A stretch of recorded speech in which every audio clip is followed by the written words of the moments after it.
Sex and the City 2。早速ゲストの皆様をお迎えしましょう。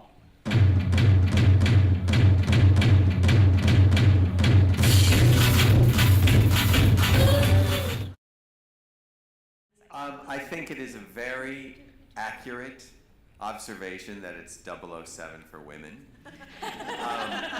If James Bond was going to any of these places, what is a Manolo really but a shoe version of a fast car? And secondly, yes, exactly, the fact that you applaud really makes it all better. The reality is simply this.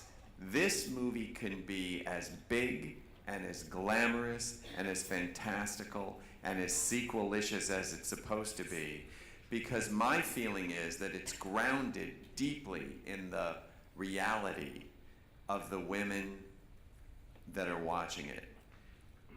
As far as the budget, all the criticisms of the clothing, I mean, why are you leaving your house to see what you already have?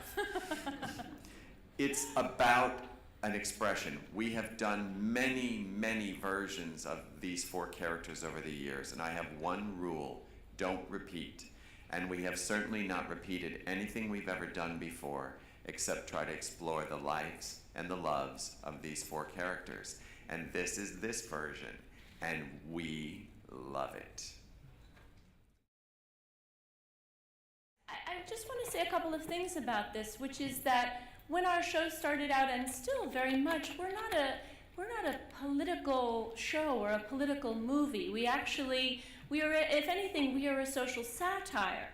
And we wanted to show the lives of women and women making different kinds of choices.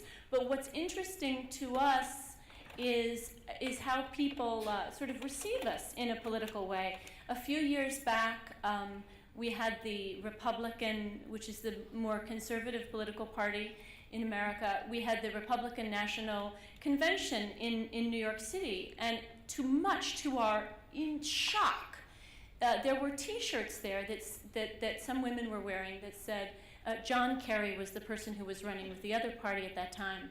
And the T-shirt said, Kerry doesn't speak for me. Carrie Bradshaw doesn't speak for me, and neither does John Kerry. And this was so amazing to us.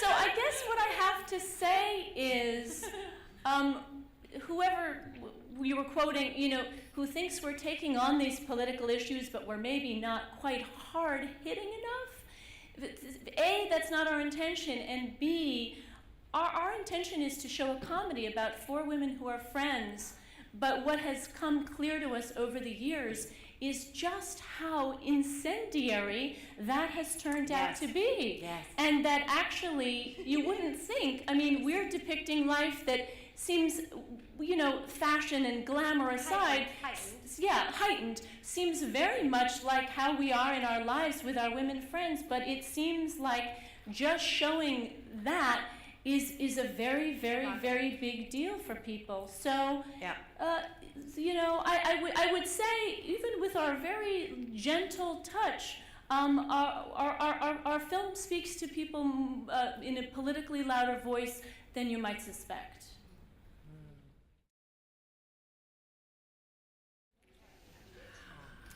Well, you've just given me an opportunity, and then I'll answer your question. I just want to tell you that, for those of you who may not know, I know you know that Patricia Field is our extraordinary costume designer. She spends a lot of time here in Tokyo specifically. She loves Japan.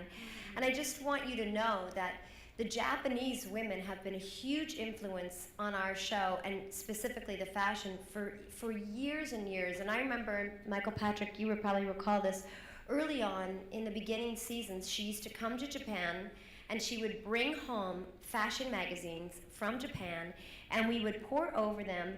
And Carrie Bradshaw, I would say season 2, 3, 4, was more influenced by Japanese women and the way women in Japan chose to proclaim themselves with fashion, the unique way they dressed, the most singular way that nobody else in the world was doing, was a huge, huge influence on us. So I want to, if you don't know that, you should, because it's a big part of how we told Carrie's stories, and a lot of our stories, for many seasons. So I just wanted to thank you all for that, if you weren't aware. And in terms of picking a favorite, I'm very, very bad at that. But I do like the outfit when Miranda and I first go to the souk. And she's in all white with her white hat, and I'm wearing the J'adore Dior old vintage T-shirt and the big Zac Posen underpinnings, and I'm wearing some Manolos that were made specifically for the movie, and I like that outfit because it's sort of archetypal Carrie from me.